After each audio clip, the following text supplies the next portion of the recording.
All right, guys, welcome to this platform. This is where we're going to be having conversations about what's going on around the country, just catching up. It's been a while. It's now just like, that's what, 1 day and 4 months since the elections happened on 9th of August. It's been a quiet time for those of us who didn't make it back to Parliament. For me, I have been hapa Ruare Central Hotel. I'm sure you've been seeing it on our platforms. Tunauza chai na mandazi, tunauza kanyama choma kidogo. And we are just watching the country and playing our role in just making sure the country is moving forward. And when you are in Nyeri, please make sure you pass by. We have some good food. And nasikia prices ni hustler friendly, so karibuni sana. So, 4 months, and what, 90 days? Approximately 90 days. I think it's going to be 90 days around this week. Since government got into office. And some of the things that have been interesting that I have noticed. First, let's give it to President Ruto on this one. We've had a lot of people who've given promises, political promises over the years since independence. And I pointed out a couple of weeks ago that the one thing he has done right, he has actually done a very good job of fulfilling the promises he gave. So we remember making fun of Wetangula and Mudavadi when they joined Kenya Kwanza during the campaigns, and people were making fun and saying, oh, you know, hallelujah, nini, nini. But here they are. Musalia is a chief cabinet minister. Wetangula is a speaker. And they actually, you can see the consolidation in Western is happening in a way that it's never been seen before.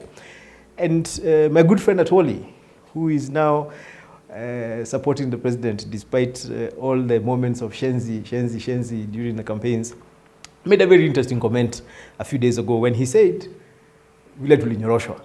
And even for me as what was the de facto leader of Kieleweke in the last term, I can actually admit we did everything we could to stop William Ruto from being president. And he was able to run over us. And for that, you have to give it to him. We had government, we had the president, we had everything you hear, the deep state system, all those things. And we did quite a bit of work. Of course, we are going to keep pointing fingers at each other where people dropped the ball. And there, I'm sure a book will be written about what happened in that election. And because it was a very strange election in how it went. But give it to William Ruto. He played a very good game. And the results are here to be seen. The fact that he is now the 5th president of the Republic of Kenya tells you, yeye ni ndume kabisa. And as Atwoli said, alinyorosha sisi na hiyo. I think it's important for all of us who are running against him to first accept that he won that election. You can claim, you can point fingers, we can argue about the technicalities and the dynamics of what happened where, but ultimately an election is done. And when it's done, you have a winner, you have a loser. And on this one, William Ruto took the prize. So you have to give it to him. The 90 days that he's been in office, we've seen some interesting things. I think first is how he has tried to set up his government. I remember there were claims, those of us, especially from Central Kenya, who were sure that there had been no negotiation between Central Kenya and him and the president. We still find ourselves calling him deputy president. And the president now. Recently, I saw the deputy president, Rigathi Gachagua, saying that he has over-provided to the region beyond what people had expected. And he has done a good job. When you look at his cabinet, when you look at his the permanent secretaries, principal secretaries, you can't argue the fact that as much as he's been fought in other regions, Central Kenya, you can't fight him. You can't fight Ruto in Central Kenya, in Mount Kenya region, because he has actually delivered beyond what people expected he was going to do in terms of the representation of the people of our region in his government. And for that, I have to give it to him. As I said, I have to give it to him for delivering on his promises, in terms of the promises he made to various people, whether it's like in Adwale to join cabinet. You see his cabinet, you see he promised Wetangula, he promised Mudavadi, he promised various regions representation. People like Amason Kingi, and what he is now in government. You know, you see Alfred Mutua.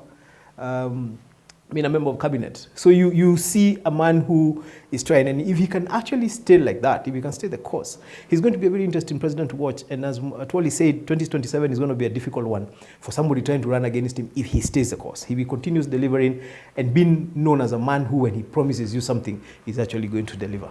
He's going to be an interesting man to watch over the coming years. And this is a different presidency in that you get that vibe of a guy who says something and intends to deliver it. You see the amount of, 90 days is a long time. It's a short time, it's still a long time. If he was going to let the ball drop, it would have dropped by now. You get the work ethic, the hours we hear he puts in, the amount of time we put in, the amount of detail. There's this memo he sent to Parliament the other day with his suggestions of what the kind of laws he's looking for. You don't remember things like that happening in the past with past presidents, where somebody is actually actively engaged in how various arms of government are running. We have 3 arms of government. We have seen how the executive is running, and we've seen the kind of discipline he's trying to bring into that. We see him engaging with the judiciary to the point where he's been accused of looking like he's trying to own the judiciary. Now we see him engaging with Parliament and they're just proposing laws and trying to mobilize his troops to pass laws on gender equality. This whole idea of creating an office for the opposition leader is a very interesting idea, because it looks like a mollifying, that he's trying to mollify Raila on this one, telling him, boss, I'll take care of you. I'm not going to bring you to government like Uhuru did, but I'm going to give you something. And this one is going to be structured in government. You're going to have the power of an office. You can mobilize your troops. It's a way of taking care of Raila and keeping him away from just being controversial, because sometimes some people have argued that when you see Raila going to the streets, it's because he has nowhere else to go. So maybe what Ruto is trying to do is give him somewhere to go so that he can actually have a platform from which he pushes his agenda. And an office of the opposition, which is why some of us were supporting BBI, having an official office of the opposition leader means even if you don't make it to the presidency, there's somewhere else you're going. So you don't get lost. The winner take it all argument that we had before, where that when you lose, you lose. You have a guy who got close to 7 million people supporting him, and the guy who won had just slightly above 7 million people. So it was nearly a tie. So when one becomes president, what happens to the other guy? There have been arguments that in first world, you can lose with a small margin and just disappear. But that's not here. We have people whose aspirations were stuck with Raila, and they're the people who, if you don't give him somewhere to be, people who keep refusing to accept this government. But when he accepts to be the official opposition leader, then his supporters have to accept that there is a leader. So this is a pretty brilliant strategy by the President, William Ruto, on how to manage the opposition. And I think it's going to be good for us. We also need to realize that it's not always going to be Raila and Ruto. In years down the road, it's going to be other people. If you have a situation where one person can be president and then the first runners-up can be opposition leader, our country is moving forward. We have had some interesting proposals made by this government. I think one of the ones that has brought up the most controversy is the Hustler Fund. Personally, any money being given by government to help people, however it comes, needs to be accepted. And I think I'm a bit disappointed in my former colleagues who are pushing people to take money and not pay. That money doesn't belong to anybody, it belongs to us as Kenyans. The fact that you've taken 500 shillings from a Hustler Fund, you haven't taken Ruto's money.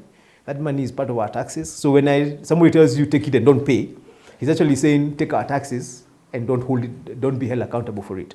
I think what I wish I could see a lot more from this government is people trying to push the agenda of trying to explain how that Hustler Fund works. I had suggested, and I'm going to suggest again, that maybe this particular government needs to set up a department to communicate. For example, if we were seeing people who have succeeded or become relatively comfortable financially by starting a business with 500 shillings or 1,000 shillings or 2,000 shillings, if we had consistent interviews, and I know the government can be able to identify people like those, legitimate, ordinary Kenyans, men and women, who started an egg business or selling handkerchiefs or selling milk or something with 1,000 shillings and are now comfortably taking care of their children, running their own lives. If we were able to see those kind of businesses on a regular basis, people would stop looking down on this Hustler Fund. Because people are saying, what do you do with 500 shillings? There's a time when 500 shillings can mean the difference between literally whether you're going to have a meal or not. If you take that 500 and put it in somewhere where you're going to make 100 or 50 shillings and eat that 50 shillings and tomorrow you make another 50, we're moving forward. So I support the Hustler Fund purely on the fact that it's a concept of empowering people at the very, very bottom of the pyramid to get to access some money and have ideas. What we need to provide a lot more of are ideas of what you can do with 500 shillings, what you can do with 1,000 shillings, what you can do with 2,000 shillings. And I think this is the responsibility of the government, because they're the ones who have introduced a fund with such minuscule amounts of money being disbursed, to also suggest what you can do with that money. Otherwise, we are going to have a situation where the Hustler Fund is going to be a consumable fund. People will take it, eat that money, and hope something will change in 14 days so that they can pay. And we're going to have a lot of non-payments, which I don't think is where this idea was coming from. I also think it's important to accept that Kenya is now going to be a completely political country all the time. I hear people saying, I was one of the people in the last term who was arguing that we need to have a place where politics stops so that we can work. But I think what we have seen, mapema ndio best. Sasa, I mean, if there's anything we have learned from William Ruto, is that you don't wait. You start preparing yourself as quickly as you can. I know I have seen Kalonzo preparing himself. Ameanza tayari mapema ndio best, ameanza kujipanga. I think what we are seeing with Raila, as much as people might claim he's old, he's also him preparing himself for the next election. And let's be honest, even what William Ruto is doing is the same. When you see him spending a lot of time in Western, where he didn't get votes, we didn't get a lot of votes, he's preparing himself. He wants to make sure that by the next time, he's in a much more comfortable place. You see Alfred Mutua being given a role in this government. Why is he being given a role in this government? It's because William Ruto needs to find a way to enter into Eastern. You see him going into the coast.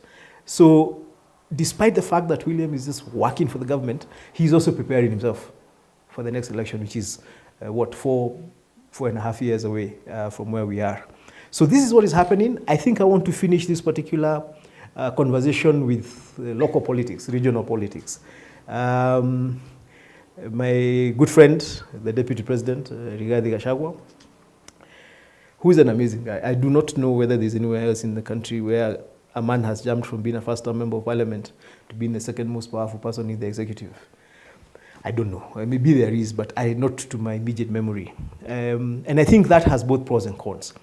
I think the negatives of that is Rigathi didn't get an opportunity to create his own networks in government. Usually, when you look at somebody like the current president, he had been in politics, elective politics, for over 20 years. In those 20 years, you've had the capacity to create networks within the executive. You have allies across the country, so that when you're a deputy president, you have your own personal relationships. Because I think the office of the deputy president is driven more by personal relationships rather than by actual support of the office. It is, you have a strong office, yes, but getting things done is based a lot more on your own personal relationships with people. And that is one of the things I'm not sure that the current deputy president has been able to develop over the years that he's been in. Of course, having been a former administrator, he has people in the administration. But in terms of politics, you can see that small shake-up, that small gap of the alliances and the strengths that he has as an individual politically in terms of the alliances he has. We also remember that there was a bit of a push and pull when he was actually being identified as a deputy president. So it's going to be interesting to watch how he does the next 4 years and how he uses his office that he's been able to, he's literally jumped into an office from very far. My best wishes are with him. Of course, from a selfish perspective, coming from Nyeri, it would be very powerful for him to do well. And I think I am one of the people who's made a commitment to do everything I can to help him, to put my mind and whatever capacities I have to help him succeed. Because if he succeeds, it's good for us as Nyeri, it's good for us as a region, it's good for us as a country. And I think the primary thing, we've had a conversation about whether he's a regional kingpin or not. I think first and foremost, let's accept that he's a senior-most politician from our region. As deputy president, we don't have any other person, whether it's Meru, Embu, Kikuyu, in the government who is more senior to him in active politics. So he's a senior-most politician. Does that make him a regional kingpin? I think that is time that will tell. Regional kingpin is acceptability in terms of how do other people view you. Have you been accepted by the socio-political leadership of the region? Have you been accepted by the other politicians in the region? Have people accepted to be led by you? This is going to depend a lot on how he works over the next couple of years.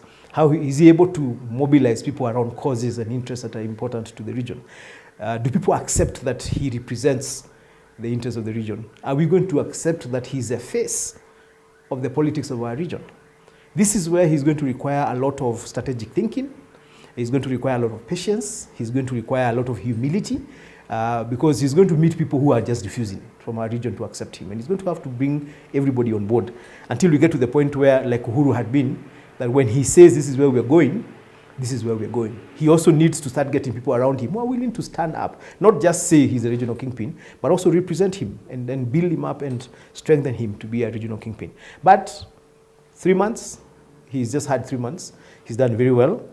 The decision to support Kanini Kega to Yala was a masterstroke as far as I'm concerned, because all of us know that Kanini Kega and Rigathi don't get along.